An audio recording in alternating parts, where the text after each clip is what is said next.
मधुबन के बाबा, मधुबन के बाबा मुरली वाले, आपका क्या कहना, आपका क्या कहना। ओम शांति। आज 10 अप्रैल 2024 के साकार मधुर महावाक्य हैं। आज मीठे मीठे बाप दादा बोले, मीठे बच्चे, बाप के पास तुम रिफ्रेश होने आते हो। यहाँ तुम्हें दुनियावी वाइब्रेशन से दूर सत्य का सच्चा संग मिलता है। बाबा कहते, मीठे बच्चे, बाप के पास तुम रिफ्रेश होने के लिए आते हो। यहाँ तुम्हें दुनियावी वाइब्रेशन से दूर सत्य का सच्चा संग मिलता है। बाबा ने आज प्रश्न पूछा है कि बाबा बच्चों की उन्नति के लिए सदा कौन सी एक राय देते हैं। तो उत्तर में बाबा समझाते कि मीठे बच्चे, कभी भी आपस में संसारी झरमुई झगमुई की बातें नहीं करो। कोई सुनाता है तो सुनी अनसुनी कर दो। अच्छे बच्चे अपनी सर्विस की ड्यूटी पूरी कर बाबा की याद में मस्त रहते हैं, परंतु कई बच्चे फालतू व्यर्थ बातें बहुत खुशी से सुनते और सुनाते हैं। इसमें बहुत समय बर्बाद जाता है और फिर उन्नति नहीं होती। ओम शांति। डबल ओम शांति कहें तो भी राइट है। बच्चों को अर्थ तो समझा दिया है। मैं हूँ आत्मा शांत स्वरूप। जब मेरा धर्म है ही शांत, तो फिर जंगलों आदि में भटकने से शांति नहीं मिल सकती है। बाप कहते हैं, मैं भी शांत स्वरूप हूँ। यह तो बहुत सहज है, परंतु माया की लड़ाई होने के कारण थोड़ी डिफिकल्टी होती है। यह सब बच्चे जानते हैं कि सिवाय बेहद के बाप के यह ज्ञान कोई दे न सके। ज्ञान सागर एक ही बाप है। देहधारियों को ज्ञान का सागर कभी नहीं कहा जा सकता। रचयिता ही रचना के आदि मध्य अंत का ज्ञान देते हैं। वह तुम बच्चों को मिल रहा है। कई अच्छे अनन्य बच्चे भी भूल जाते हैं, क्योंकि बाप की याद पारे मिसल है। स्कूल में तो ज़रूर नंबरवार होंगे ना। नंबर हमेशा स्कूल के गिने जाते हैं। सत्युग में कभी नंबर नहीं गिना जाता। यह स्कूल है, इसे समझने में भी बड़ी बुद्धि चाहिए। आधा कल्प होती है भक्ति, फिर भक्ति के बाद ज्ञान सागर आते हैं ज्ञान देने। भक्ति मार्ग वाले कभी ज्ञान दे न सके, क्योंकि सब देहधारी हैं। ऐसे नहीं कहेंगे कि शिव बाबा भक्ति करते हैं। वह किसी की भक्ति करेंगे? एक ही बाप है जिसको देह नहीं है, वह किसी की भक्ति नहीं करते। बाकी जो देहधारी हैं वह सब भक्ति करते हैं, क्योंकि रचना है ना। रचयिता है एक बाप। बाकी इन आँखों से जो भी देखा जाता है, चित्र आदि, वह सब है रचना। यह बातें घड़ी घड़ी भूल जाती हैं। बाप समझाते हैं कि तुमको बेहद का वर्षा बाप बिगड़ तो मिल ना सके। बैकुंठ की बादशाही तो तुमको मिलती है। 5000 वर्ष पहले भारत में इन्हों का राज्य था। 2500 वर्ष सूर्यवंशी चंद्रवंशियों की राजधानी चली। तुम बच्चे ही जानते हो, यह तो कल की बात है। सिवाय बाप के और कोई बता न सके। पतित पावन वह बाप ही है। समझाने में भी बड़ी मेहनत लगती है। बाप खुद कहते हैं, कोटों में कोई समझेंगे। यह चक्र भी समझाया गया है। यह सारी दुनिया के लिए नॉलेज है। सीढ़ी भी बहुत अच्छी है, फिर भी कोई गुर गुर करते हैं। बाबा ने समझाया है, शादी के लिए हॉल बनाते हैं, उनको भी समझाकर दृष्टि दो। आगे चलकर सबको ये बातें पसंद आएंगी। तुम बच्चों को समझाना है। बाबा तो किसी के पास नहीं जाएंगे। भगवानुवाच, जो पुजारी है उनको कभी पूज्य नहीं कह सकते। कलयुग में एक भी कोई पवित्र हो न सके। पूज्य देवी देवता धर्म की स्थापना भी सबसे ऊंच से ऊंच जो पूज्य हैं वही करते हैं। आधा कल्प है पूज्य, फिर आधा कल्प पुजारी होते हैं। इस बाबा ने ढेर गुरु किए। अभी समझते हैं गुरु करना तो भक्ति मार्ग था। अभी सतगुरु मिला है जो पूज्य बनाते हैं। सिर्फ एक को नहीं, सबको बनाते हैं। आत्माएं सबकी पूज्य सतो प्रधान बन जाती हैं। अब तो तमो प्रधान पुजारी हैं। यह पॉइंट्स समझने की है। बाबा कहते हैं, कलयुग में एक भी पवित्र पूज्य नहीं हो सकता।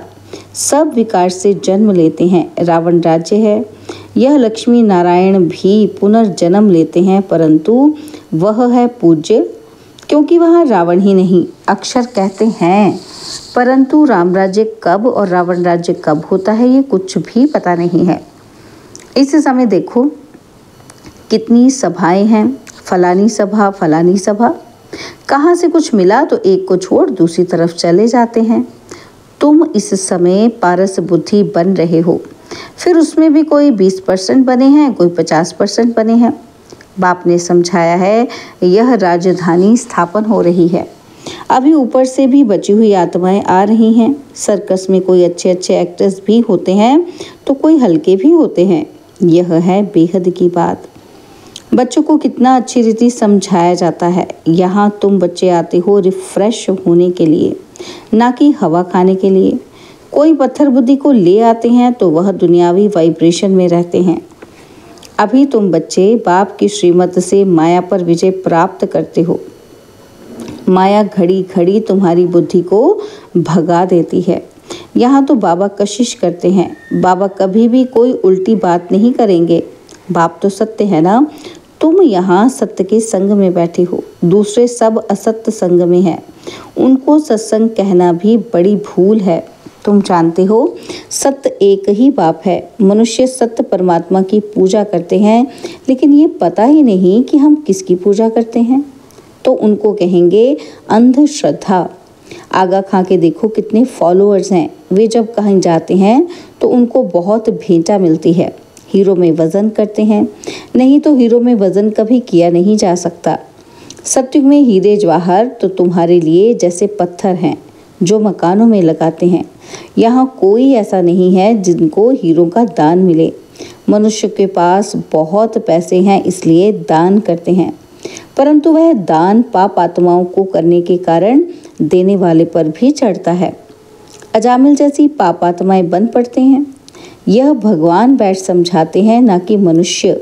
इसलिए बाबा ने कहा था कि तुम्हारे जो चित्र हैं उन पर हमेशा लिखा हुआ हो भगवान उवाच।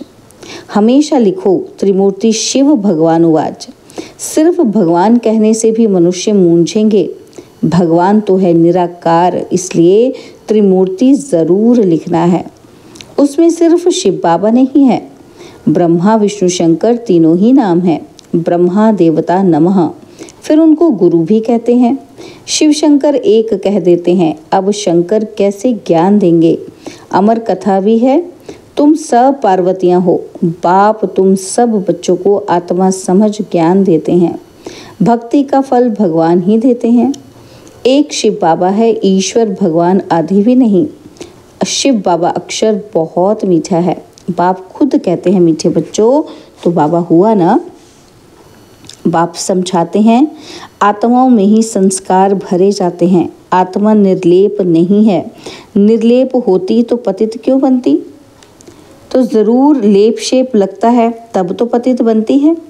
कहते भी हैं भ्रष्टाचारी, देवताएं हैं श्रेष्ठाचारी, उन्हों की महिमा गाते हैं। आप सर्वगुण संपन्न हो और हम नीच पापी हैं, इसलिए अपने को देवता कह नहीं सकते। अब बाप बैठ मनुष्यों को देवता बनाते हैं। गुरु नानक के भी ग्रंथ में महिमा है। सिख लोग कहते हैं सत्य श्री अकाल, जो अकाल मूर्त है वही सच्चा सतगुरु है, तो उस एक को ही मानना चाहिए। कहते एक हैं, करते फिर दूसरा है। अर्थ कुछ भी जानते नहीं हैं। अब बाप जो सतगुरु है, अकाल है, वह खुद बैठ समझाते हैं। तुम्हारे में भी नंबरवार हैं। सम्मुख बैठे हैं तो कुछ भी नहीं समझते। यहाँ से निकले और खलास। बाबा मना करते हैं कि बच्चे कभी भी संसारी झरमुई जगमुई की बातें नहीं सुनो। कई तो बहुत खुशी से ऐसी बातें सुनते और सुनाते हैं। बाप के महावाक्य भूल जाते हैं। वास्तव में जो अच्छे बच्चे हैं वह अपनी सर्विस की ड्यूटी बजाकर फिर अपनी मस्ती में रहते हैं। बाबा ने समझाया है श्री कृष्ण और क्रिश्चियन का बड़ा अच्छा संबंध है। श्री कृष्ण की राजाई होती है ना, तो लक्ष्मी नारायण बाद में नाम पड़ता है। बैकुंठ कहने से झट श्री कृष्ण याद आएगा। लक्ष्मी नारायण भी याद नहीं आते हैं, क्योंकि छोटा बच्चा श्री कृष्ण है। छोटा बच्चा पवित्र होता है। तुमने यह भी साक्षात्कार किया है कि बच्चे कैसे जन्म लेते हैं। नर्स खड़ी रहती है, झट उठाया संभाला। बचपन, युवा, वृद्ध, अलग अलग पार्ट बजता है। जो हुआ सो ड्रामा, उसमें कुछ भी संकल्प नहीं चलते। यह तो ड्रामा बना हुआ है ना। हमारा भी पार्ट बज रहा है ड्रामा के प्लान अनुसार। माया की भी प्रवेशता होती है और बाप की भी प्रवेशता होती है। कोई बाप की मत पर चलते हैं, कोई रावण की मत पर। रावण क्या चीज़ है, कभी देखा है क्या? सिर्फ चित्र देखते हो। बाबा का तो फिर ये नया रूप है, यह रूप है। और रावण का क्या रूप है? 5 विकार रूपी भूत जब आकर प्रवेश करते हैं तब रावण कहा जाता है। यह है भूतों की दुनिया, असुरों की दुनिया। तुम जानते हो, हमारी आत्मा अब सुधरती जा रही है। यहाँ तो शरीर भी आसुरी हैं। आत्मा सुधरते सुधरते पावन हो जाएगी। फिर यह खल उतार देंगे। फिर तुमको सतो प्रधान खल मिल जाएगी, कंचन काया मिलेगी। सो तब जब आत्मा भी कंचन हो। सोना कंचन हो तो जेवर भी कंचन बनेगा। सोने में खाद भी डालते हैं। अब तुम बच्चों की बुद्धि में आदि मध्य अंत की नॉलेज चक्कर लगाती रहती है। मनुष्य कुछ भी नहीं जानते हैं। कहते हैं ऋषि मुनि सब नीति नीति कर चले गए। हम कहते हैं इन लक्ष्मी नारायण से पूछो तो यह भी नीति नीति करेंगे, परंतु इनसे पूछा ही नहीं जाता। पूछेंगे कौन? पूछा जाता है गुरु लोगों से। तुम उनसे ये प्रश्न पूछ सकते हो। तुम समझाने के लिए कितना माथा मारते हो, गला खराब हो जाता है। बाप तो बच्चों को ही सुनाएंगे ना, जिन्होंने समझा है। बाकी औरों के साथ फालतू थोड़े माथा लगाएंगे। अच्छा, मीठे मीठे सिकिलदे बच्चों प्रति माता पिता बाप दादा का याद, प्यार और गुड मॉर्निंग। रूहानी बाप की रूहानी बच्चों को नमस्ते। हम रूहानी बच्चों की रूहानी बाप दादाजी को दिलवा जान सिकवा प्रेम से नमस्ते। ओम शांति। प्यारे बाबा, मीठे बाबा, मेरे बाबा, शुक्रिया बाबा, शुक्रिया बाबा, शुक्रिया। धारणा के लिए मुख्य सार है। पहला पॉइंट है, सर्विस की ड्यूटी पूरी कर फिर अपनी मस्ती में रहना है। व्यर्थ की बातें सुननी व सुनानी नहीं है। एक बाप के महावाक्य ही स्मृति में रखने हैं, उन्हें भूलना नहीं है। और सेकंड पॉइंट है, सदा खुशी में रहने के लिए रचता और रचना की नॉलेज बुद्धि में चक्र लगाती रहे, अर्थात उसका ही सिमरण होता रहे। किसी भी बात में संकल्प न चले, उसके लिए ड्रामा को अच्छी रीति समझकर पाठ बजाना है। वरदान दिया है बाबा ने, मैंपन को बाबा में समा देने वाले निरंतर योगी सहज योगी भव। मैंपन को बाबा में समा देने वाले निरंतर योगी सहज योगी भव। जिन बच्चों का बाप से हर श्वास में प्यार है, हर श्वास में बाबा बाबा है, उन्हें योग की मेहनत नहीं करनी पड़ती है। याद का प्रूफ है, कभी मुख से मैं शब्द नहीं निकल सकता, बाबा बाबा ही निकलेगा। मैंपन बाबा में समा जाए। बाबा बैकबोन है, बाबा ने कराया, बाबा सदा साथ है। तुम ही साथ रहना, खाना, चलना फिरना, यह इमर्ज रूप में स्मृति रहे, तब कहेंगे सहज योगी। स्लोगन है, मैं करना माना, माया रूपी बिल्ली का आवाहन करना। बाबा बाबा कहो तो माया भाग जाएगी। मैं करना माना, माया रूपी बिल्ली का आवाहन करना। बाबा बाबा कहो तो माया भाग जाएगी। ओम शांति।